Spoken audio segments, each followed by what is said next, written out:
네, 여러분 반갑습니다. 다산에듀 강사 임규훈입니다. 전력공학 7장 이상전압 및 보호개전 방식 시작해 보도록 하겠습니다. 자, 벌써 7장이에요. 그리고 우리가 12번째 이론 강의죠. 자, 이 7장이 여러분과 함께하는 마지막 송전개통 파트가 됩니다. 뒤에 있을 8장, 9장, 10장 같은 경우는요, 우리가 배전 개통이 되고요. 그 다음에 10장, 11장, 12장, 13장까지가 바로 발전 개통이 된다라는 거예요. 그런데 벌써 12번째 강의입니다. 우리가 이 이론 강의를요, 17개를 수강을 해야 하는데 12개가 무려 송전 개통이라는 거예요. 그 말은 결국 뭡니까? 이 전력공학 필기를 고득점을 받는 데 있어서 이 송전 개통이 정말 중요하다라는 말이기도 합니다. 물론 배전 개통도 중요해요. 그런데 이 필기 수준에 있어서는요, 그 나오는 부분이 굉장히 한정적으로 정해져 있고요. 그래서 이 이론 강의 내용이 상대적으로 짧게 됩니다. 그런데 실기로 넘어가게 되면은 이 배전 개통도 똑같이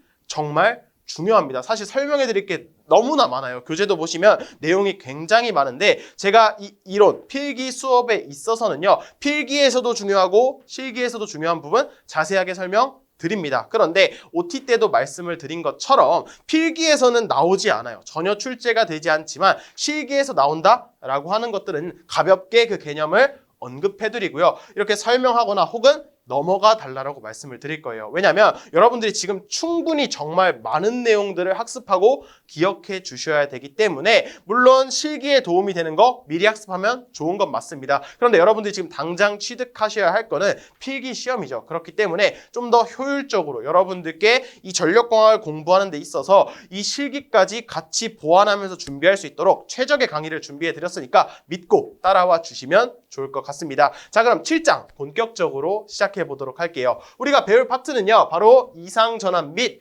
보호 개전 방식입니다. 그 중에서 먼저 배울 게 바로 이상전압이에요.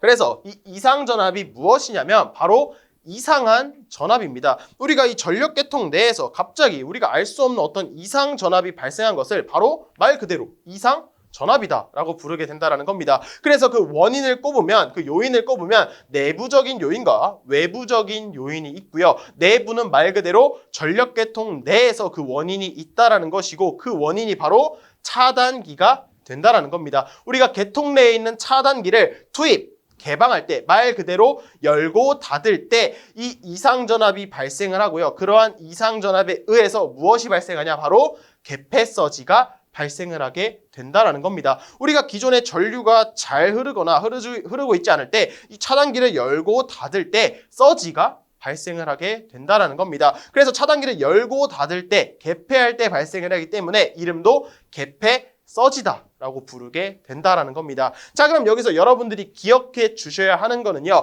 이 개폐 서지가 가장 최대로 발생하는 그 조건이 있습니다. 그 조건이 크게 두 가지가 있는데, 첫 번째로 무부하 선로일 때, 그리고 그 차단기를 개로 또는 개방, 말 그대로 열 때 이 개폐 서지가 최대가 된다라는 겁니다. 이게 첫 번째 조건이 되고요. 이게 두 번째 조건이 된다라는 겁니다. 자, 해당 내용을 그림으로 한번 그려보면은 이런 식으로, 자, 선로가 있어요.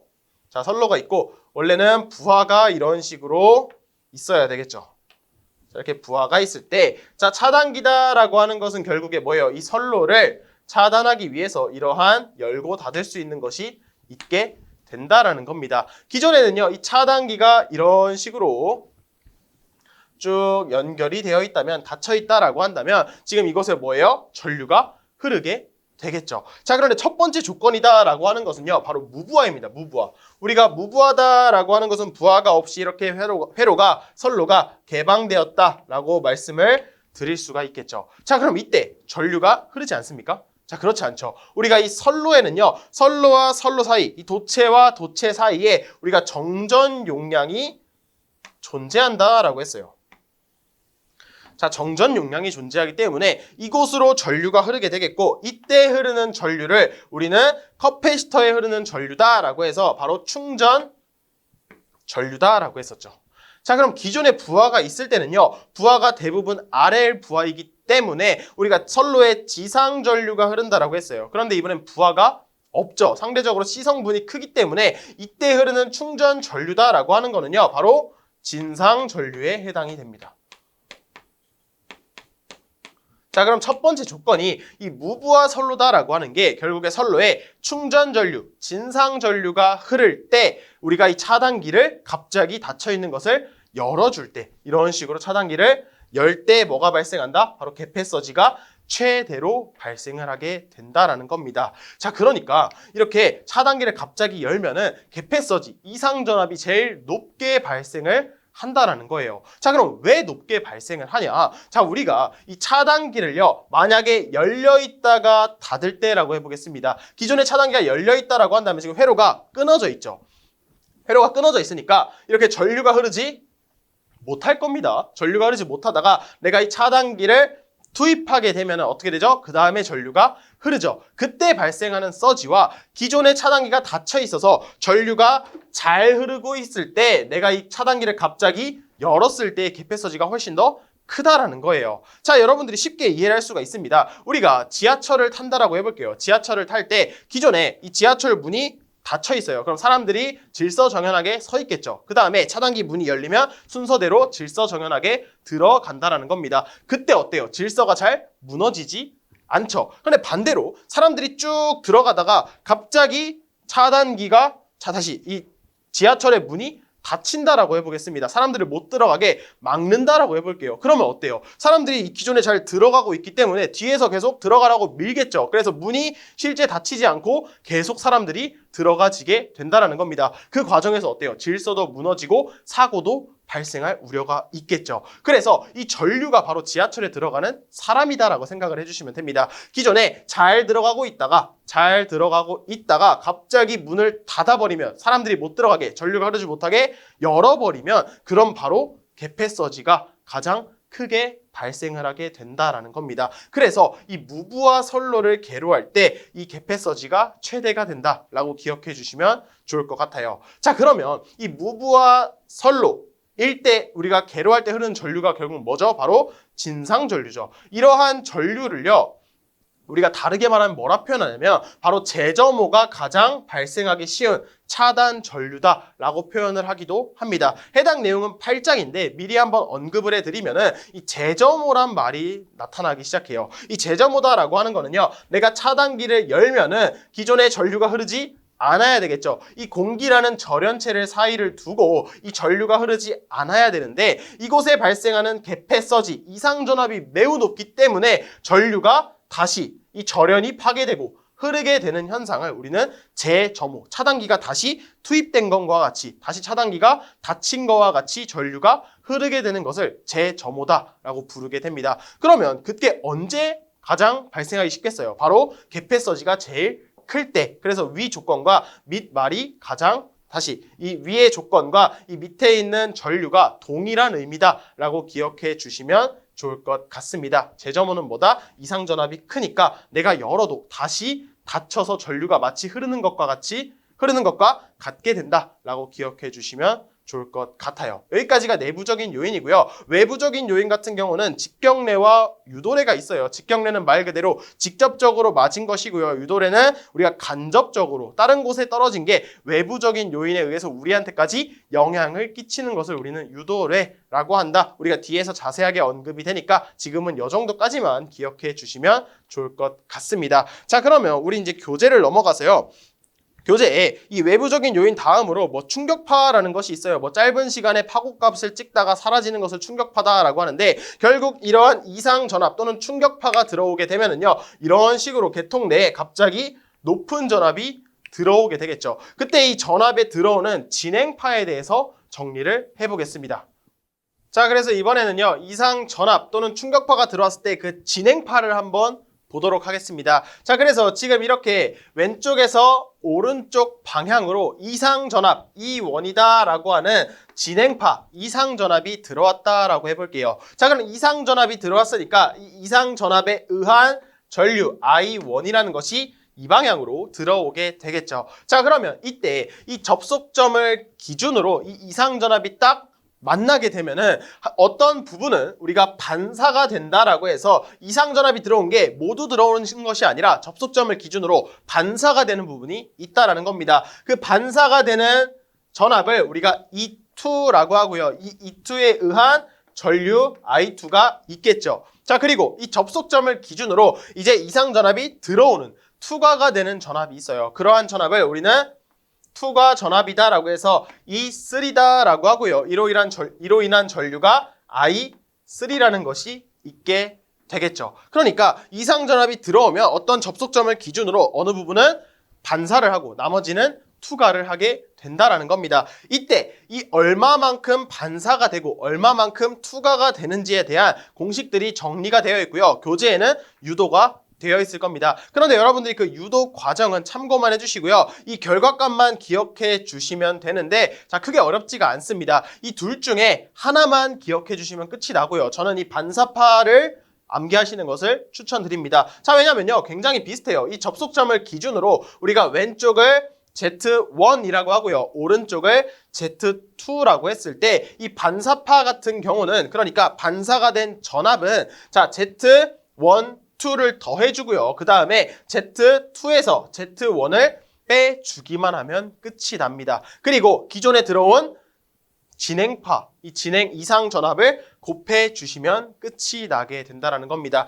여러분들이 이거 하나만 외워주시게 되면요, 이 투과파는요 그냥 충분히 유도할 수가 있어요. 자, 우리가 이렇게 진행파가 들어왔을 때 이 반사가 된 나머지가 투과파가 되잖아요. 그래서 우리가 이 E1과 E2를 어떻게 하면 됩니까? 빼주면 되겠죠. 그런데 여기서 여러분들 한 가지 주의를 해주셔야 될 게 이 반사파라고 하는 것, 이 반사파다라고 하는 것은요, 기존에 우리가 이상전압의 진행 방향과 반대 방향이죠. 반대 방향인데 우리가 이 값은요 이미 이 방향이 고려가 되어 있어요. 그렇다는 것은 무슨 말이냐? 우리가 기존에 E1에 E2를 빼줘야 되는데 지금 E2의 방향이 이미 반대 방향으로 주어져 있다라는 거예요. 그래서 무엇이 성립하냐면 E1에다가 E2를 빼는 게 아니라 더해 주었을 때, 왜냐하면 이미 이 안에 이 방향이 반대 방향이라는 것이 고려가 돼 있다라는 거고요. 그래서 E2를 더한 것이 결국 빼주게 되겠죠. 서로 상쇄한 나머지가 바로 E3가 나오게 된다. 이 첫 번째 식을 유도할 수가 있게 됩니다. 자, 그럼 여기서 어떻게 하면 돼요? 우리가 이 E1에다가 지금 나와 있는 이 반사파 개수만 외워주신 것을 더해주기만 하면은 그게 뭐다? 바로 투과파가 나오게 된다라는 겁니다. 한번 더 해보도록 할게요. 자, 그럼 E1에다가 이 값을 더해 주어야 하는데, 자, 우리가 이 E1에다가 한 가지 장난을 쳐보도록 할게요. 자, 분자분모에 Z2 플러스 Z1을 한번 곱해줘 보도록 하겠습니다. 자, 그러면 이 Z2 플러스 Z1을 우리가 약분이 돼서 동일하게 E1을 만들게 해주려면 분자 분모 똑같이 곱해주어야 되겠죠. 그러면 얘네들이 약분이 되니까 어차피 그 값이 E1 진행파가 되는 거잖아요. 그래서 이렇게 곱해주신 상태에서 그 다음에 E2를 더해주면 된다라는 겁니다. 자, 이때 이 E2라고 하는 것을 우리가 공식에 의해서 암기를 했다면 Z2 플러스 Z1 분의 이번에는 Z2에다가 1을 빼달라고 했었죠. 여기에 우리가 이 1을 곱한 것이 바로 E2가 된다라고 했습니다. 자, 그럼 여기서 이 E1으로 한번 묶어줘 보도록 할게요. E1으로 묶게 되면은 자, Z2 플러스 Z1에다가 지금 이 값들을 서로 더해 주시면 되겠죠. 그럼 Z2 플러스 Z2는요, 이 Z2가 되고요. Z1은 우리가 빼주니까 마이너스니까 빼주죠. 그래서 없어지게 되면은 이 값이 없어지게 되면은 이렇게 식을 정리할 수가 있겠고, 이게 결국 뭐다? 나머지 투과된 전압, 투과파가 된다라는 겁니다. 그래서 투과파를 보시면요, 우리가 지금 정리한 공식이 그대로 나온다라는 것을 알 수가 있게 됩니다. 자, 그럼 여기서 기존에 이 진행파 전압에다가 우리가 이 앞에가 추가가 됐어요. 이 앞에 개수를 곱해주면은 그 값이 반사파, 투과파로 각각의 전압이 바뀌었으니까 지금 이 앞에 있는 값이 결국 뭐예요? 반사가 얼마나 되었는지, 기존에 내가 이 진행파를 이렇게 넣어 주었을 때 얼만큼 반사가 되고 얼만큼 투과가 되었는지를 알 수 있는 반사 개수 그리고 투과 개수가 된다라는 것까지 우리가 알 수가 있겠죠. 자, 그래서 이렇게 반사 개수는요, 여러분들이 이 내용만 알면 그대로 뽑아주시면 된다라는 겁니다. 이렇게 기억해 주시면 되는데, 자, 한 가지 조건이 더 추가가 될 수가 있어요. 우리가 이상 전압을 넣어 주었는데 반사가 되지 않고 모조리 전부 투과가 되었다. 무반사 조건이라는 것이 등장할 수가 있습니다. 자, 무반사 조건은 결국 뭐예요? 반사가 하나도 발생하지 않았다는 거죠. 그 말은 뭐냐? 반사파가 0이 된다. 이 투가 0이 된다라는 것이고, 지금 우리가 나타낸 이 식이 얼마가 된다? 0이 된다 라고 하면 끝이 나겠죠. 끝이 나기 때문에, 자, 그럼 여기서 우리가 이원은요 0이 될 수가 없죠. 왜냐하면 내가 전압을 넣어 주었으니까, 이상 전압이 발생을 했으니까 이 값은 0이 될 수 없겠죠. 그 말은 뭐다? 이 반사 개수가 0이 된 게 결국 무반사 조건이 된다라는 것을 알 수가 있게 됩니다. 자, 이때 이 Z1과 Z2가 0이 될 수는 없으니까 우리가 더해 주었는데, 플러스인 것을 둘 다 이렇게 양수인 것을 더해 줬는데 0이 될 수는 없잖아요. 그 말은 뭐냐? 이 둘을 빼 주었을 때 이 분자가 0이 된 게 바로 무반사 조건이 되겠고, 그래서 Z1과 Z2가 서로 같을 때가 성립을 한다. 이때가 바로 무반사가 된다까지 기억해 주시면은요, 이 이상전압의 진행파에 대한 문제는 다 풀 수 있다라고 정리를 해 주시면 좋을 것 같습니다. 자, 그럼 여기까지 정리해 주시면은 여러분들이 직접 이 이상전압, 이 개념학인 문제 풀어 주시고요. 저희는 계속해서 이상전압 방지 대책 해보도록 하겠습니다. 자, 그럼 이제 본격적으로 이상전압이 발생을 했을 때 이것을 어떻게 방지할지 그 대책들에 대해서 정리를 해보겠습니다. 우리가 이 이상전압 방지 대책은요, 교재에 크게 4가지로 정리가 되어 있어요. 첫 번째로 피레기, 두 번째로 서지, 흡수기, 세 번째로 가공지선, 마지막 매설지선까지 해서 총 4가지로 정리가 되어 있습니다. 이때 가장 대표적인 이 방지 대책 주자를 뽑으면요, 바로 이 피레기가 된다라는 것을 알 수가 있습니다. 이 피레기는요, 우리가 영어로 표현을 하면 우리가 lightning arrestor다라고 해서 약호로 LA다라고 표현을 합니다. 여러분들이 실기를 가면 갈수록 이 피레기라는 용어보다 이 계통 내에서 LA다라고 적힌 것을 굉장히 익숙하게 보실 수가 있습니다. 자, 이때 이 lightning이다라고 하는 것은 말 그대로 번개죠. 우리가 어떤 이상전압이다라고 생각을 했을 때 어레스터, 이 어레스터는 우리가 체포하다 또는 다른 말로 우리가 막다라는 뜻이 있어요. 그래서 우리가 이상전압이 발생을 했을 때 막아주는 그러한 기기를 우리는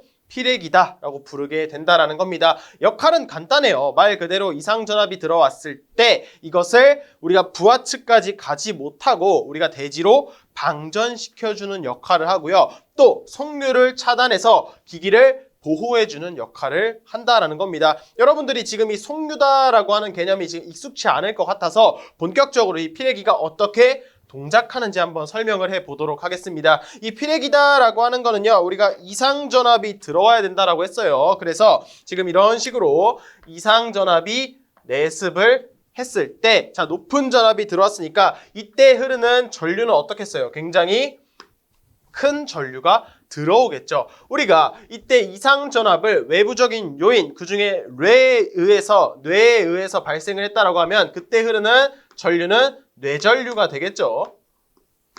자, 이렇게 큰 뇌전류가 흘렀을 때 이러한 큰 전류가 지금 이렇게 변압기가 있고요. 우리가 변압기 밑에 우리가 사용하는 부하들이 쭉쭉쭉 있겠죠. 그런데 이때 이 전류가 변압기까지 흐르게 되면 안 되겠죠. 이 큰 전류가 변압기의 절연 내력보다 더 높아진다라고 한다면 이 변압기가 절연이 파괴가 되면서 뒤에 있는 부하들까지 박살이 나게 되겠죠. 그래서 이러한 내전류를요, 이 변압기에 도달하지 못하고 이러한 내전류는 모두 피레기 쪽으로 흐르게 되면서 대지로 방전을 시켜 주어야 한다라는 겁니다. 이게 바로 이상전압 내습 시 이를 대지로 방전하는 역할을 한다라는 거예요. 자, 그런데 이런 뇌전류만 들어오는 것이 아니라 우리가 어떠한 이상전압이 쭉 들어왔다라고 했을 때 이 뇌전류 뒤에는요, 우리가 속류라고 하는 것이 뒤따라 들어옵니다. 이 속류다라고 하는 것이 뒤따라 들어오는데 이 속류는요, 쉽게 표현하면 정상전류입니다. 다르게 말하면 상용주파 전류다라고 해서 이러한 이상전압이 발생하기 전에 기존에 정상전류가 있겠죠. 계통 내에 흐르는 전류가 있을 텐데 이상전압이 발생해서 뇌전류라는 게 크게 들어오고 이러한 뇌전류는요, 이상전압이 끝나고 나면 다시 뒤따라서 속류라고 하는 정상전류가 들어온다라는 거예요. 이때 이 정상 전류는 어디로 흘러야 되겠어요? 당연히 기존에 이 계통 내에 흐르는 이 변압기 측으로 흘러야 되겠죠. 그런데 이 피레기가 이 속류까지 모두 대지로 방전시키면 안 되잖아요. 그래서 이러한 속류는 바로 변압기로 흐를 수 있도록 이 피레기가 속류는 여기서 피레기로 오지 못하도록 차단시키는 역할을 한다. 이렇게 크게 두 가지 역할로 나눌 수가 있게 됩니다. 그래서 교재를 보시면 뭐 피레기의 외관이랑 구조가 지금 교재에는 간단하게 적혀 있을 거예요. 그런데 그 중에 이 구조 같은 경우는요, 실기에서는 출제가 종종 됩니다. 그런데 필기에서는 출제가 되지 않기 때문에 아, 그런 게 있구나, 이렇게 생겼구나 라고 넘어가 주시면 좋을 것 같고요. 저희는 바로 이 피레기에서 발생하는 전압의 종류에 대해서 한번 정리를 해보도록 하겠습니다. 이 전압이 굉장히 중요해요. 우리가 다음에 있을 이 피레기의 구비 조건에 대해서 정리를 할 때 이 구비 조건 중에 전압이 굉장히 많이 들어가 있습니다. 그래서 이 내용들을 잘 정리를 해 주셔야 됩니다. 자, 하나씩 해보도록 할게요. 첫 번째가 바로 제한 전압입니다. 제한 전압. 자, 이 각각의 전압들을 설명하기 전에 이상 전압이 들어왔을 때 지금 이 이상 전압의 진행판을 한번 그려보도록 할게요. 자, 우리가 이상 전압이 발생을 하게 되면은 이런 식으로 계통 내에 큰 전압이 이런 식으로 발생을 하게 됩니다. 이렇게 초기에 엄청 커졌다가 다시 정상 상태로 돌아가는 이러한 이상 전압의 파형이 발생을 했다라고 해보도록 할게요. 자, 그러면 이때 우리가 지금 가장 중요한 것은요, 변압기입니다. 변압기. 만약에 이 변압기가 버틸 수 있는 그 절연 내력의 최대를 이 지점이다라고 해보도록 할게요. 이때가 뭐다? 바로 변압기가 견딜 수 있는 절연 내력이다 라고 정의를 해보겠습니다. 자, 그럼 이상 전압이 이 값보다 더 커지게 되면 어떻게 되죠? 바로 이 변압기가 절연이 파괴가 되면서 뒤에 있는 부하들까지 악영향을 끼치게 된다라는 겁니다. 그래서 이 피레기의 가장 큰 목적, 우리가 이 목적을 이상전압 내수시 이를 대지로 방전하고 속류를 차단하는 것이라고 했어요. 그래서 이 피레기가 보호해야 할 가장 첫 번째 대상이 바로 변압기가 됩니다. 자, 여기서 왜 부하가 아닌가요? 우리가 쓰고 있는 이러한 가전제품, 이런 부하들이 아닌가요? 라고 하실 수가 있는데, 자, 우리가 이 변압기가 절연이 파괴가 되면은요, 우리가 변압기 역할이 뭐였죠? 우리가 전압을 변환시켜서 우리 부하 측으로 공급해주는 역할을 하잖아요. 그런데 이 변압기가 고장이 나게 되면은 기존에 우리가 큰 전압을 낮은 저압으로 바꿔서 우리 쪽으로 공급을 해줘야 되는데, 큰 전압이 변압기에 들어와서 변압기가 파괴가 되면은 우리 부하 측까지 악영향을 끼치게 된다는 겁니다. 결국 변압기가 고장이 나면은요, 뒤에 있는 부하까지 싸그리 다 고장이 난다라고 생각을 해주시면 되고요. 그래서 이 피레기의 첫 번째 보호 대상은 바로 뭐다? 이 변압기가 된다. 이 내용도 꼭 기억을 해주시면 좋을 것 같습니다. 피레기는 변압기, 피레기는 변압기로 이렇게 둘이 꼭 붙어 있다라고 생각을 해주시면 되고요. 자, 그러면 이렇게 이상전압이 들어왔을 때 변압기가 여기까지 버틸 수 있어요. 그러면 우리가 피레기의 역할은 무엇이냐? 이상전압이 여기까지 올라가지 않도록 그 전에 이 지점에서 이런 식으로 이상전압을 대지로 방전시켜주는 역할을 하게 된다라는 겁니다. 자, 그럼 먼저 지금 이 이상전압의 파형 중에서 바로 이 지점을 먼저 보도록 할게요. 이 지점이 무엇이냐면 바로 충격 방전 개시 전압이 됩니다. 자, 지금 이 표에는 세 번째에 있죠. 그래서 이 충격 방전 개시 전압은요, 이상 전압이 들어왔어요. 이때 방전을 시작하는 전압, 충격이 들어왔을 때 방전을 개시하는 전압을 충격 방전 개시 전압이다라고 합니다. 자, 그럼 목적이 뭐겠어요? 이 변압기가 절연이 파괴되기 전에 빠르게 그보다 낮은 값일 때 방전을 시작하는 전압을 우리는 충격 방전 개시 전압이다라고 하고요. 네 번째를 먼저 보도록 할게요. 그 다음에 상용 주파 방전 개시 전압이다라고 하는 것이 있는데, 자, 이름은 비슷하지만 내용을 보시면요, 상용 주파수의 방전 개시 전압이다라고 해서 여기서 상용 주파수라는 말이 있어요. 이때 상용은요, 우리가 일상적으로 사용을 하는, 우리가 흔히 60Hz를 사용하고 있는 것처럼 정상 상태다라고 생각을 해주시면 되고요. 그러면 이상 전압이 발생하지 않았을 때 이 피레기가 방전을 시작하는 전압이다라고 합니다. 자, 그럼 뭐예요? 이상 전압이 발생하지 않았는데 방전이 되면 어떻게 되겠어요? 안 좋겠죠. 우리가 지금 잘 돌아가고 있는데 이 피레기가 동작하면 안 좋다라는 겁니다. 그러면 이 상용 주파 방전 개시 전압은 어때야 되겠어요? 우리가 상식적으로 당연히 이 상용주파 방전 개시전압은 이 전압보다 더 커지게 되면 동작을 하는 거니까 그 전압이 커지면 정상 상태일 때는 동작을 하지 않겠죠. 그래서 뒤에서 배우겠지만 이 상용주파 방전 개시전압은요 클수록 좋고요. 우리가 지금 배운 충격 방전 개시전압 같은 경우는요 작을수록 좋습니다. 사고가 발생을 했을 때는 빨리빨리 이 사고를 해결해 주어야 되겠고 사고가 발생하지 않았을 때는 사고로 인식하고 동작을 하면 안 된다라고 꼭 구별을 해 주셔야 되겠습니다. 이렇게 세 번째랑 네 번째 먼저 정리를 했었고 그 다음 첫 번째 제한전압을 보면은요 제한전압이다라고 하는 것은 충격파 전류가 흐르고 있을 때 피레기의 단자전압이다라고 합니다. 다르게 말하면 피레기 동작 중에 단자전압의 파고값, 최대값이다라고 하는데 그래서 포인트는 뭐예요? 피레기가 동작 중이에요. 즉 사고가 발생을 했을 때 이렇게 피레기가 대지로 이상전압을 방전하고 있을 때 이때 걸리는 전압을 우리는 제한 전압이다 라고 부르게 된다라는 겁니다. 자, 그러니까 만약에 이렇게 뇌전류가 들어왔어요. 그럼 피레기가 이렇게 뇌전류를 방전하고 있을 때 이곳에 걸리는 전압이 바로 제한 전압이 된다라는 것이겠죠. 자, 이때 이 피레기는 변압기에 이 병렬로 연결이 되어 있죠. 지금 접지가 되어 있기 때문에 둘이 병렬이 되어 있어요. 그 말은 뭐죠? 이 피레기에 걸리는 제한 전압만큼 이 변압기, 이 부하 측에도 병렬로 걸리게 된다라는 겁니다.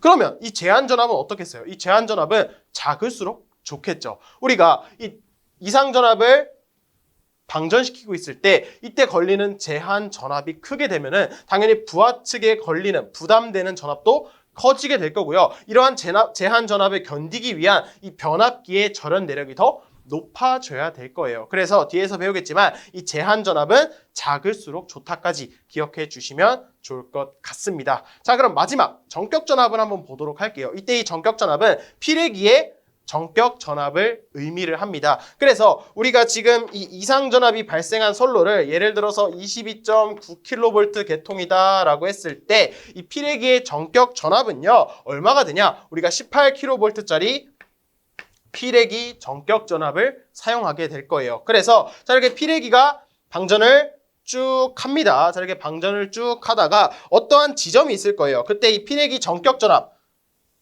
18kV에 도달을 하게 되면은 이때는 뭐냐? 이때는 속류를 차단하라는 것을 의미를 합니다. 자, 그러니까 기존에는요. 자, 이렇게 뇌전류 쭉 방전하고 있었어요. 그래서 이상 전압이 쭉 떨어지다가 이 피레기의 전격 전압에 도달하게 되면은 이때부터는 속류를 차단하라는 겁니다. 이때 속류를 차단하라고 하는 것이 이 피레기에 오지 못하도록 차단하는 것이고요. 속류가 모두 변압기 측으로 흐르라 라고 정의한 전압을 우리는 피레기의 전격 전압이다 라고 정의를 하고요. 그래서 속류를 차단할 수 있는 교류 최대 전압을 의미하게 됩니다. 당연히 이 속류를 차단하기 시작하는 이 지점이 가장 전압이 높으니까 교류 최대 전압이 되겠죠. 이런 식으로 전압을 정리해 주셔야 된다는 겁니다. 굉장히 중요하니까 꼭 기억해 주시고요. 이를 통해서 그럼 피레기를 우리가 이제 설치를 해야 되는데 당연히 갖춰야 될 능력이 있겠죠. 그중 대부분은요 우리가 앞전에 다 정리를 했습니다. 자, 바로 제한 전압은 낮아야 되고요. 우리가 그 이유를 뽑으면 변압기의 절연 내력이 높아진다라고 했어요. 제한 전압이 높아지면. 그 다음 두 번째로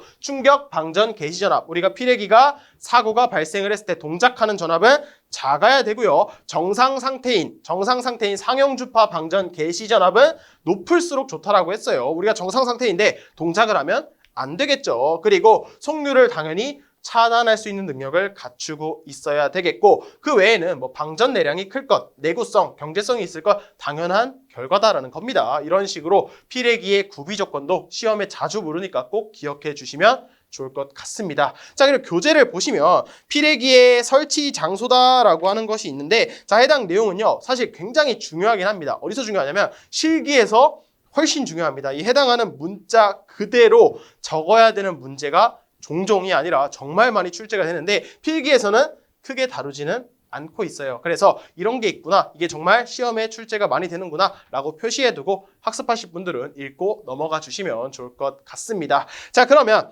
우리가 이제 피레기까지 했고요. 두 번째로 지금 가공지선인데 교재는 세 번째 서지 흡수기 한번 먼저 보도록 하겠습니다. 이 서지 흡수기다 라고 하는 거는요 우리가 기존의 피레기와 같이 어떠한 낙뢰에 의해서 큰 내전류가 들어왔을 때, 큰 이상전압이 내습을 했을 때 이를 방전해주는 역할을 한다라고 한다면 이 서지 흡수기는요, 낙뢰에 비해 비교적 주파수가 작은 개폐서지, 즉 이상전압이 상대적으로 낮은 개폐서지가 발생을 했을 때 설비를 보호하는 기기가 된다라는 겁니다. 그 말은 무엇이냐? 피레기 같은 경우는요, 어떠한 큰 사고가 발생을 했을 때 방지를 해준다라고 한다면 우리가 이 피레기는 동작을 못해요. 이게 사고인지는 모르겠는데 개통에 어떠한 안 좋은 영향을 주는 서지가 다시 개폐서지가 들어왔을 때 이때는 서지 흡수기가 개통 내에 이런 서지를 흡수해준다, 막아준다, 제거해준다라고 생각을 해주시면 좋을 것 같습니다. 서지 흡수기는요, 그래서 이런 한 방지 대책이다 라는 정도로만 기억해 주시면 되니까 여기까지만 기억해 주시면 좋을 것 같습니다.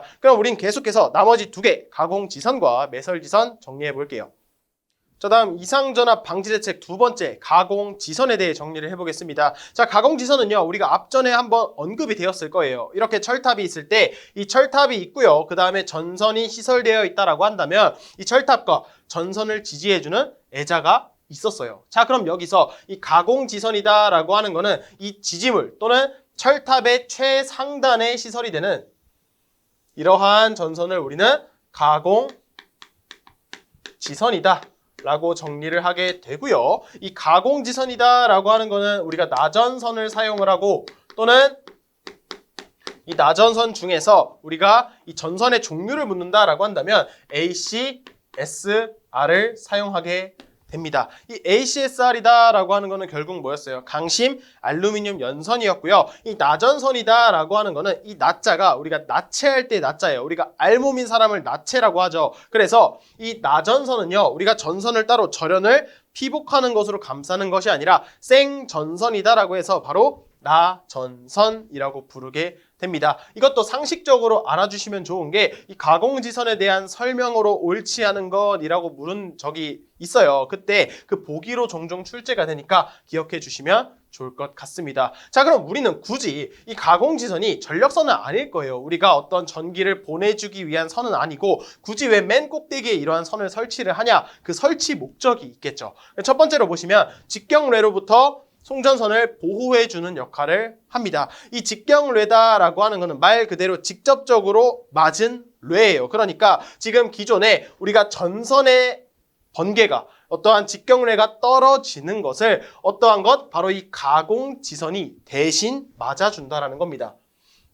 기존에 이 전선에 맞게 되면은요, 이 전선의 이상전압이 매우 높아지겠죠. 그래서 대신 방패맞이가 돼서 이 직경뢰를 맞아줘서 송전선을 보호하는 역할을 하고요. 또는 이 유도뢰라고 하는 것이 있어요. 이 유도뢰는요, 지금 이렇게 철탑에 직접적으로 맞는 것은 아닙니다. 인근에 낙뢰가 떨어졌을 때 이 낙뢰가 인근에 떨어지면서 주변에 확산되는 에너지가 있을 것이고요. 그 확산되는 에너지가 주변에 있는 전 자기장에 악영향을 끼치는 것을 우리는 유도뢰라고 합니다. 이러한 것도 이 가공지선이 막아주는 역할을 한다라는 거예요. 그 다음 세 번째로요, 통신선에 전자유도 장애를 경감시켜준다라고 하는 것이 있는데 우리가 말 그대로 이 낙뢰를 막아주니까 이로 인해서 발생하는 이상전압을 방지해 주겠고요. 이로 인해서 이 통신선에 끼치는 유도장애를 경감시킬 수 있다라고 정리를 할 수가 있겠죠. 이렇게 설치 목적도 시험에 종종 나오니까 여러분들이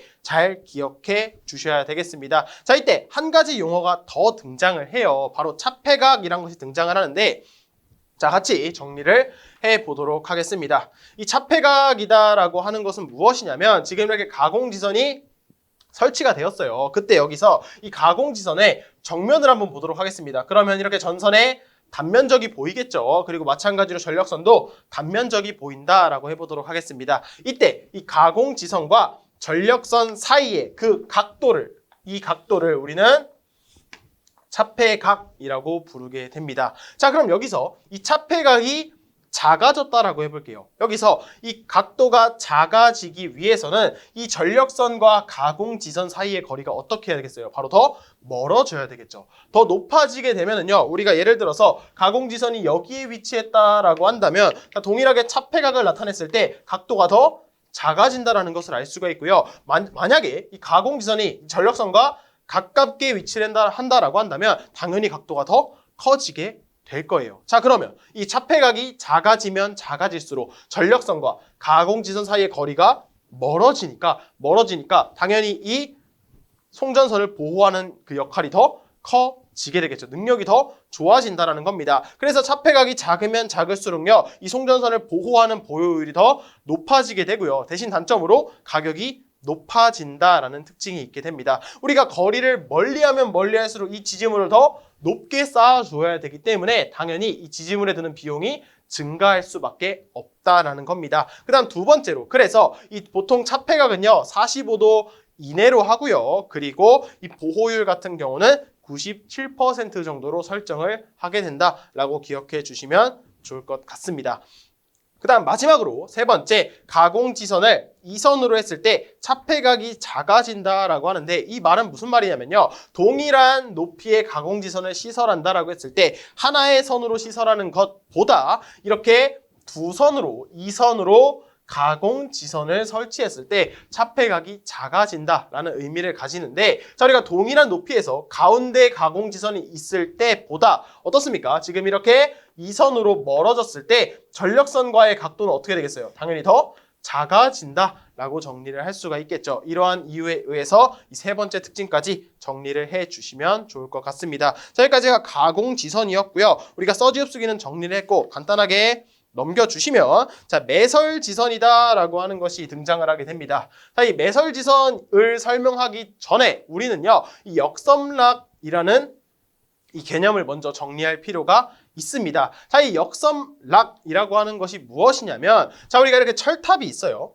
자, 철탑이 있으면 이 철탑과 대지 사이에 우리가 무엇이 있냐면, 이 철탑을 대지와 접지하기 위한 이러한 접지가 있고요. 그때 이 철탑의 다리에 있는 탑각 접지 저항이란 것이 존재를 하게 됩니다. 철탑도 말 그대로 저항이 존재를 한다라는 거예요. 자, 그러면 예를 들어서 직경례가 가공지선에 맞았다라고 해보겠습니다. 이 전선 대신에 가공지선에서 맞았다라고 한다면 이 애자가 절연을 잘 해주기 때문에 이 철탑의 이상전위는 높아지지만 이 접지된 부분에 의해서 이상전압이 모두 방전을 하게 되겠죠. 자, 그런데 이때 이 철탑에 걸리는 그 이상전압에 의한 전위를 계산을 해보면요, 우리가 이곳에 있는 저항에 의해 이 철탑은 V는 I R에 의해서 우리가 어떠한 낙뢰를 맞았을 때 흐르는 전류가 있겠고요. 그때 저항은 당연히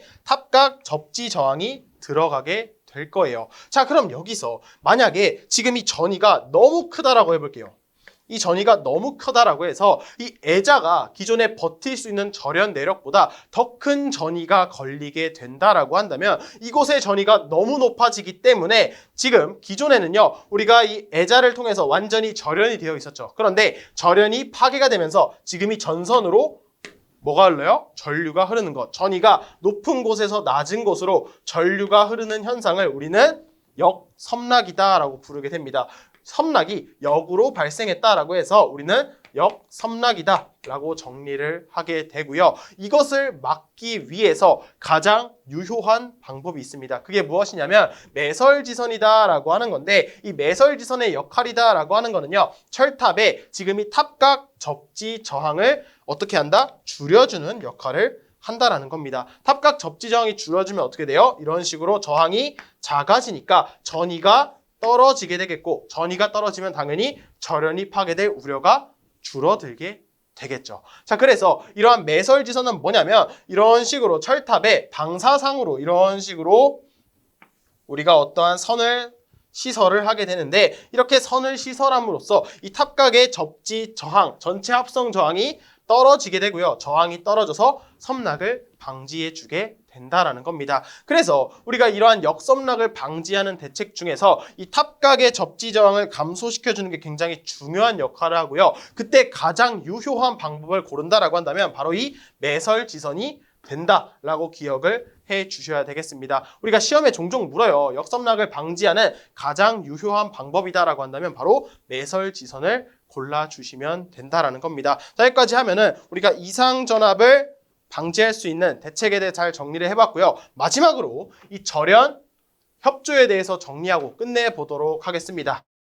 자, 이 절연 협조란 것은 무엇이냐면 우리가 협조를 한다. 그러니까 서로 조율을 한다라는 겁니다. 이렇게 전력계통이 쭉 있을 때 각각의 기기들이 모두 어떠한 이상전압이 발생을 하더라도 이를 견딜 수 있는 절연 내력을 가지는 게 사실 제일 좋겠죠. 그래서 우리가 이 절연 내력이 가장 큰 것을 뽑는다라고 한다면 이 철탑과 전선 사이의 절연을 목적으로 하는 애자가 사실 가장 클 겁니다. 그런데 모든 기기들의 절연 내력을 선로 애자와 동일하게 해주게 되면 어떤 문제가 있죠. 물론 안전성은 높아지지만 가격이 매우 비싸지게 된다는 단점이 있게 됩니다. 그래서 이 전력 계통 중에서 적절한 절연 강도를 각각 지니게 해줌으로써 어떠한 사고가 발생을 했을 때도 각각 방지를 잘 할 수 있으면서 경제성까지 높일 수 있는 것을 우리는 절연 협조다라고 정리를 할 수가 있게 됩니다. 자, 그래서 계통 내에 다양한 기기들이 있는데 이때 절연 내력이 가장 작은 것부터 가장 큰 것, 이런 것이 시험에 출제가 굉장히 잘 됩니다. 그래서 가장 작은 것을 골라주시게 되면은요, 바로 피레기의 제한 전압이 있게 됩니다. 우리가 이 피레기의 제한 전압이 무엇이었죠? 이 피레기에 어떠한 이상전압이 발생을 하게 되면은 피레기가 이상전압을 대지로 방전하는 역할을 한다 했죠. 이때 대지로 방전할 때 피레기에 걸리는 전압이 바로 제한 전압이다라고 했어요. 그리고 그러한 제한 전압이 어디에 그대로 걸린다라고 했었죠. 바로 변압기에 그대로 걸리게 된다라고 했습니다. 어떠한 이상전압이 발생을 했을 때 이를 대지로 방전하는 동안 변압기에는 제한 전압이 그대로 걸리게 된다라는 겁니다. 그럼 당연히 이 피레기의 제한 전압보다는 다른 기기 모든 것들이 다 절연 내력이 어떻게 했어요? 더 커야 되겠죠. 그래서 이 피레기의 제한 전압을 기본으로 하고요. 그리고 이 피레기가 보호해야 되는 가장 첫 번째 보호 대상이다라고 하는 것이 바로 변압기였습니다. 그래서 피레기의 제한 전압 다음에 바로 변압기가 절연 내력이 더 크다라고 들어가지게 됩니다. 자, 그 다음에 가장 큰 거를 뽑으면 우리가 뭐라고 했어요? 바로 선로 애자가 제일 크다라고 할 수가 있겠죠. 그래서 여러분들이 이 내용을 기억을 할 때 피레기의 제한 전압이 기본값이 되고요. 제1 보호 대상인 변압기가 옆에 꼭 붙어 있다. 항상 피레기와 변압기는 꼭 붙어 있다라고 생각을 해주시면 되겠고, 가장 큰 거는 당연히 선로 애자가 된다라고 기억해 주시면요, 거진 시험 문제 다 맞습니다. 그 가운데 들어가는 게 기타 기기가 돼요. 기타 기기가 되는데 우리가 보기에 따라서 문제가 다를 수가 있어요. 기타 기기 중에 이렇게 차단기 또는 단로기가 나오면요, 당연히 기타 기기이기 때문에 여기에 그대로 들어가 주시면 되겠고요. 그리고 기기 부싱과 결합 콘덴서가 나온다라고 한다면 여기서는요, 기기 부싱이 더 절연 내력이 작고요. 그 다음에 결합 콘덴서가 그보다 더 절연 내력이 크다라고 생각을 해주시면 됩니다. 그런데 이 내용 그냥 모르셔도 상관없고요. 우리는 어떤 것만 기억하냐? 피레기의 제한 전압이 가장 작고요. 변압기는 항상 옆에 꼭 붙어 있어야 되겠고, 선로 애자가 가장 크다라는 이 세 개만 기억해 주시게 되면은 나머지 필기에 있는 보기는 다 맞출 수가 있게 됩니다. 이 내용이 실기에서까지 출제가 되기 때문에 반드시 기억해 주시면 좋을 것 같습니다. 절연 협조는요, 딱 이 정도만 기억해 주시면은요 좋을 것 같아요. 자, 그러면 우리가 이상전압에 대해서는 정리를 해봤고, 마지막 보호 개전 방식에 대해서 정리해 보겠습니다. 자, 마지막 이 보호 개전 방식 정리하고 수업 끝내보도록 하겠습니다. 이 보호 개전 방식이다라고 하는 거는요, 말 그대로 개전기를 통해서 우리가 이 전력 계통을 보호하는 방식이다라고 했어요. 이때 이 개전기의 역할은 사고를 인지하는 거다라고 했습니다. 그리고 사고를 인지했을 때 우리가 실제 그 신호를 차단기한테 넘겨주죠. 전류를 흘러보내주면서 차단기한테 사고가 발생을 했다라고 말해주면은 실제 차단을 하는 거는 차단기가 한다라고 했습니다. 차단기는요, 사고가 발생했는지 인지를 할 수가 없어요. 그래서 우리가 어떻게 생각을 했냐? 우리가 어떤 불이 났을 때, 자, 인근에 있는 소방서는요, 그곳에 화재가 났는지 처음에 몰라요. 다른 사람들이 개전기라고 하는 사람들이 전화를 해서 이곳에 사고가 발생을 했다라고 한다면, 자, 이제 소방관들이 출동을 해서 불을 끄는 것처럼 차단기는 직접적으로 사고를 인지하지는 못합니다. 개전기가 인지를 해서 동작을 하도록 신호를 넘겨주는 거다라고 생각을 해달라고 했어요. 그래서 이 보호 개전 방식을 한번 나타내면은 지금 교재와 같이 차단기, 보호 개전기, 그리고 PT 또는 CT가 있게 되는데, 해당 그림으로는 조금 이해하는데 어려움이 있을 것 같아서 직접 이 전력 계통에서 이 보호 개전 시스템을 한번 그려보도록 하겠습니다. 자, 그러면 이런 식으로 자, 전력계통의 시작이 여기다라고 해보겠어요. 자, 물론 여기서 쭉 더 있습니다. 우리가 발전기까지 쭉 있는데 여기서부터 전력계통이 시작한다라고 해보고 그 다음에 이렇게 전선이 쭉 있고요. 그 다음 교재와 같이 먼저 차단기를 그려주고 자, 이런 식으로 차단기가 있고요. 이 차단기의 역할은 사고가 발생을 했을 때 이를 차단해주는 역할을 하게 되겠죠. 그런데 이 차단기는 사고를 직접 인지를 하지 못하기 때문에 그 사고를 인지해주는 역할이 바로 개전기가 된다라고 했습니다. 이때 전류를 가지고 다시 전류를 가지고 사고를 인지하기 위해서 그때 개전기를 제가 OCR을 사용했다라고 해보도록 할게요. 이때 OCR은요, 우리가 오버 커런트 릴레이다라고 해서 어떠한 큰 전류, 과전류가 흘렀을 때 내가 버틸 수 있는 기준치보다 더 높아지게 되면은 다시 내가 어떠한 사고로 인지하는 기준 전류가 있을 거예요. 이것을 우리는 탭 전류다라고 하는데 탭 전류보다 더 큰 전류가 흘렀을 때 이거는 사고가 발생을 했다. 바로 차단기한테 전류를 흘려보내줘야겠다 라고 하는 역할이 바로 OCR이 해준다라는 겁니다. 자, 그러면 우리가 어떤 선로 1차 측에는요, 당연히 전류가 흐를 거예요. 1차 측에 전류가 흐를 것인데 어떠한 사고가 발생을 해서 큰 전류가 흘렀다라고 해보겠습니다. 그때 전류를 예를 들어서 100V가 흘렀다라고 해볼게요.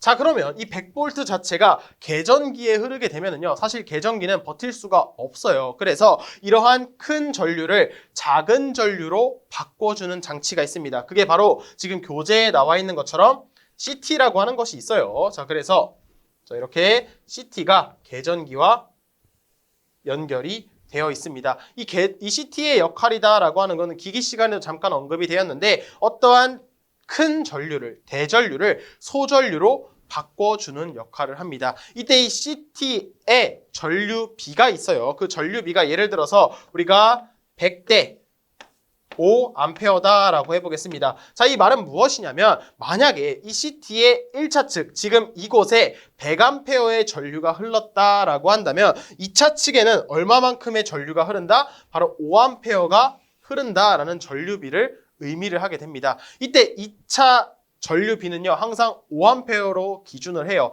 해당 내용은 우리가 뒤에 있을 8장에서 보다 자세하게 다루니까 지금은 그런 게 있구나 라는 정도로만 이해해 주셔도 무방합니다. 자, 그래서 5A가 고정인데 이때 항상 5A가 흐르는 것은 아니에요. 만약에 1차 측에 사고가 발생을 하지 않아서 예를 들어서 80A가 흐른다라고 한다면 이때 이 전류비에 따른 2차 전류가 흐른다라는 것을 의미를 합니다. 그러니까 100A가 흘렀을 때 5A의 전류가 흐른다라는 것을 의미를 해요. 자, 그래서 만약에 100A가 흘렀다라고 한다면 이때 2차 측에는 얼마만큼의 전류가 흐르냐? 바로 5A다 라고 하는 전류가 흐르게 된다라는 겁니다. 자, 근데 100A가 흐르는 것은 언제라고 했어요? 지금 큰 전류가 흘렀다라는 겁니다. 자, 이때 만약에 이 OCR이라고 하는 개전기에서 사고를 인지하는 전압이 예를 들어서 4A다라고 해보도록 하겠습니다. 자, 예를 듣는 거예요. 예를 들어서 4A다라고 했을 때 기존에 이 100A보다 작은 전류가 흘러서 만약에 2차 측에 4A보다 적은 전류가 흐른다라고 한다면 이때는 개전기가 사고로 인식하지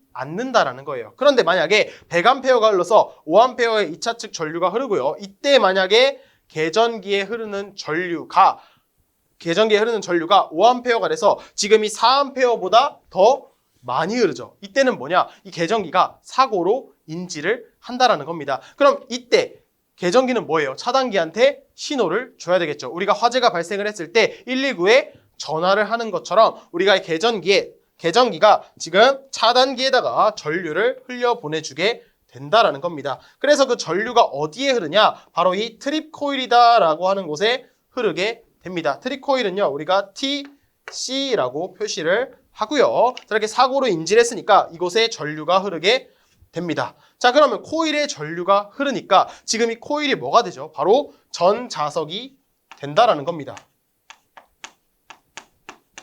코일이 전자석이 된다라는 거예요. 전자석이 되면서 지금 이 차단기에 있는 이 접점을요, 끌어당기게 됩니다. 자, 끌어당기게 돼서 기존에 이 차단기의 접점은요, 이곳에 연결이 되어 있어요. 그래서 선로의 전류가 쭉 흐르게 되는데, 자, 접점이 지금 전자석에 의해서 당겨져서 끊어지게 됩니다. 그로 인해서 이 회로를 차단하게 된다라는 거예요. 그래서 지금 보시면 개전기가 동작을 해서 사고를 인지해서 전류를 넘겨서 트립코일이 동작을 하게 되면 차단기의 접점이 떨어져서 차단을 하는 역할, 이게 바로 보호개전 시스템의 기본적인 원리가 된다라는 겁니다. 이 차단기가 동작함으로써 밑에 있는 부하들은 안전하게 된다라는 것이죠. 그리고 사고가 해결이 되면 다시 이 접점이 붙음으로써 다시 원상복구가 된다라고 정리를 해주시면 좋을 것 같습니다. 이게 바로 보호개전 시스템의 기본 원리가 되는데, 자, 이때 이 CT, 우리가 또는 PT도 있는데 지금 우리가 CT로 예를 들었죠. 이 CT라고 하는 것이 지금 어떤 역할을 하냐면 지금 전류를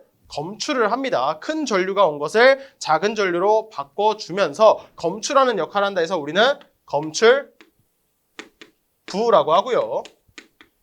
그 다음에 이 CT에서 검출을 한 다음에 실제 사고가 맞는지 아닌지 판정하는 부분이 있어요. 그 부분을 우리는 OCR이 역할을 해서 판정부가 바로 OCR에 해당이 된다라는 겁니다. 더 크게 말하면 개전기가 판정부가 된다라는 거예요. 자, 그럼 실제 사고를 해결해주는 역할을 누가 하죠? 바로 차단기가 하게 됩니다. 그래서 차단기는 실제 차단을 해주는 동작부다라고 정리를 할 수가 있어요.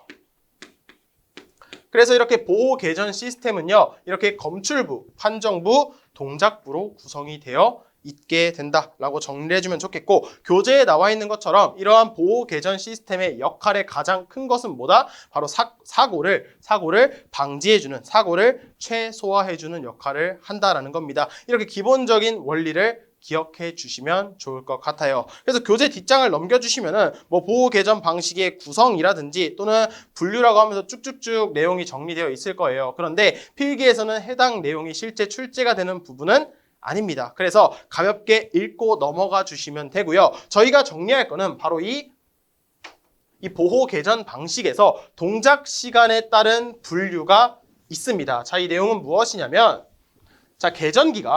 이게 무엇이냐면 개전기가 얼마만큼의 시간이 경과되었을 때 동작을 하는지 이것을 우리가 나누어 주었다라는 겁니다. 자, 그래서 개전기가 어떠한 사고가 발생을 했을 때 빨리 차단기한테 신호를 넘겨주는 애가 있고요. 또는 어떠한 일정 시간이 지났을 때 넘겨지는 친구도 있겠고, 또는 예를 들어서 큰 전류가 왔어요. 자기가 인지할 수 있는 전류, 사고를 인지하는 그 기준 전류보다 굉장히 높은 전류다. 예를 들어서 우리가 아까 OCR에 사고를 인지하는 전류를 제가 4A로 기준을 했었죠.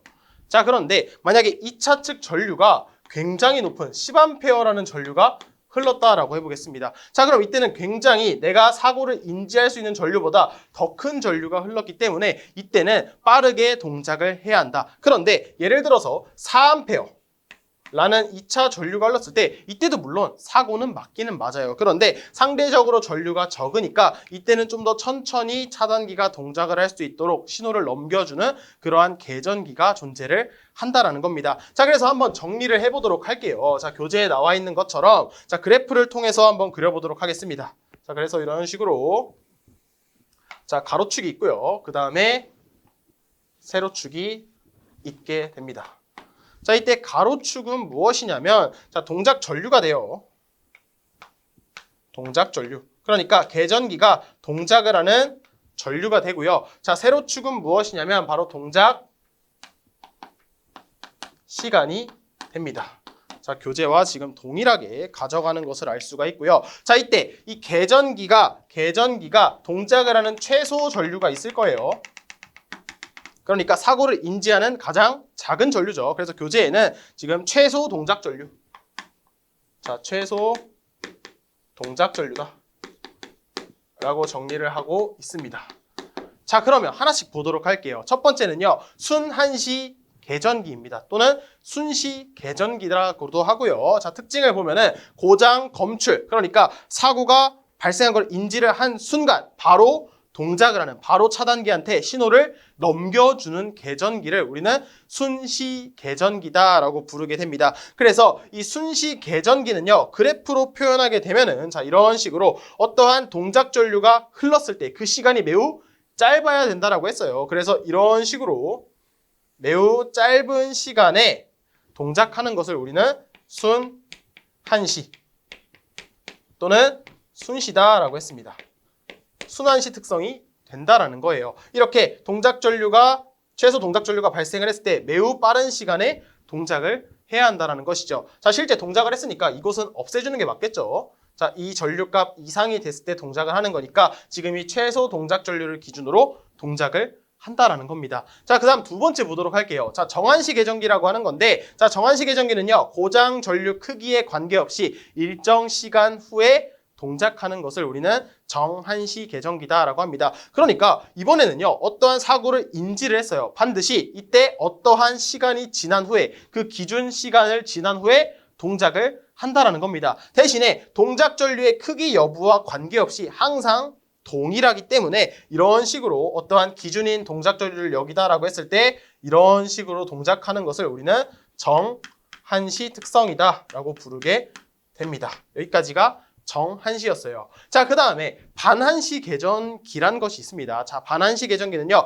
앞전에 말한 것처럼 고장 전류가 커요. 이 계전기에 흐르는 전류가 굉장히 큽니다. 그때는요, 동작 시간이 짧아요. 빠르게 동작을 하고요. 반면에 고장 전류가 작아요. 그럴 때는 동작 시간이 길게 나중에 차단기한테 신호를 넘겨준다라고 생각해 주시면 되겠고, 자, 그래프로 그리면 어떻게 되냐? 자, 다른 색깔로. 자, 처음에 사고 전류가 작을 때는 어때요? 동작 시간이 길어야 되고요. 동작 시간이 커지면 커질수록 작아져야 되기 때문에 이런 식으로 그려지는 것을 우리는 뭐다? 바로 반한시 특성이다 라고 정리를 할 수가 있게 됩니다. 자, 그럼 마지막 반한시성 정한시 계전기를 보도록 할게요. 자, 해당 계전기는요, 고장 전류가 어떠한 값 이하에서는 반한시로 동작을 합니다. 즉 반한시가 뭐예요? 고장 전류가 크면 동작 시간이 짧고 고장 전류가 작으면 동작 시간이 길게 동작을 한다는 겁니다. 자, 그런데 어떠한 기준값 이상이 되면은 어떠한 내가 기준한 것보다 더 큰 전류가 흐른다라고 한다면 이때는 정한시 특성으로 동작을 한다라는 겁니다. 자, 그러니까 고장 전류 크기에 관계없이 일정 시간 후에 동작을 한다라고 정리를 해주시면 된다라는 겁니다. 자, 그러니까 일정 값 이하예요. 그래서 이런 식으로 그 기준을 여기다가 한번 기준을 해보도록 하겠습니다. 이 값을 기준으로요. 자, 이때보다 동작 전류가 작을 때는 어떻게 동작을 하냐? 바로 반한시로 동작을 한다라는 거예요. 그 말은 무엇이냐? 동작 전류가 전류가 크면 동작 시간이 짧고요. 전류가 작으면 우리가 시간이 길게 동작을 한다라는 겁니다. 자, 그 말은 무엇이냐면, 자, 이런 식으로 처음에 기준값 이하에서는요, 우리가 반한시 특성을 가지고 있다가 자, 어떠한 기준이 되면은 정한시, 즉 고장 크기에 관계없이 일정 시간 후에 동작하는 것을 우리는 정한시 특성이다라고 해서 이런 두 가지 특성을 모두 가지는 것을요, 우리는 자, 반한시성,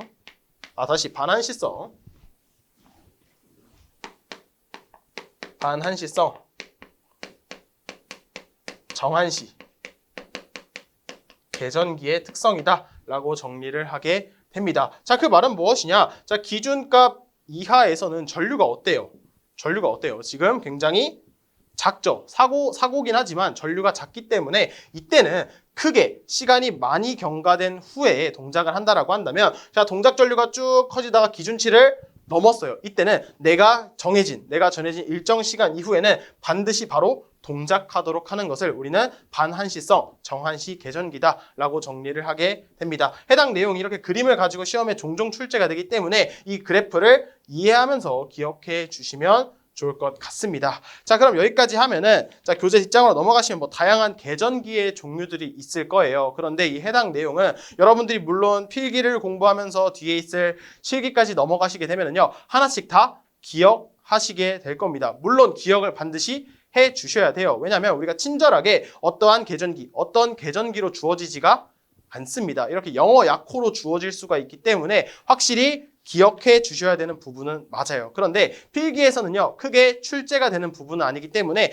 이러한 것이 있구나 라고 읽고 넘어가 주시면 좋을 것 같습니다. 한 가지 시험에 나온 것 하나만 정리를 해 주게 되면은 이 선택지락 계전기가 따로 시험에 출제가 단독으로 된 적이 있습니다. 자, 그래서 이 선택지락 계전기는 무엇이냐면 말 그대로 지락 개전기입니다. 어떠한 지락 사고가 발생을 했을 때 신호를 넘겨주어야 하는데 선택을 한다라고 해요. 자, 우리가 무언가를 선택을 하려면 당연히 2개 이상이어야 되겠죠. 하나면 선택할 사항이 이거밖에 없잖아요. 그래서 이 병행 2회선 송전선로에서 1회선에 지락이 발생했다라고 한다면 이때 이를 검출합니다. 어떤 병행 회선에서 사고가 발생했는지 인지를 하고 그곳만 차단하도록 동작하는 것을 우리는 선택 지락 개전기다라고 따로 기억해 주시면 좋을 것 같습니다. 해당 내용에서는 딱 이 내용만 시험에 출제가 된 적이 있어요. 자, 그래서 여기까지 정리를 해 주시게 되면은 그 뒤에 있는 뭐 보호 개전 방식의 적용이라든지 아니면 뭐 뒤에 있는 뭐 모선 보호 부호울제 개전기 해당 내용은요 필기와 직접적인 내용이 없기 때문에 따로 읽고 넘어가 주시면 좋을 것 같습니다. 자, 여기까지 정리를 하면은 전력공학 7장 이상 전환 및 보호 개전 방식까지 끝이 나게 되었습니다. 자, 이번 수업도 들어주시느라 정말 수고 많으셨습니다. 감사합니다.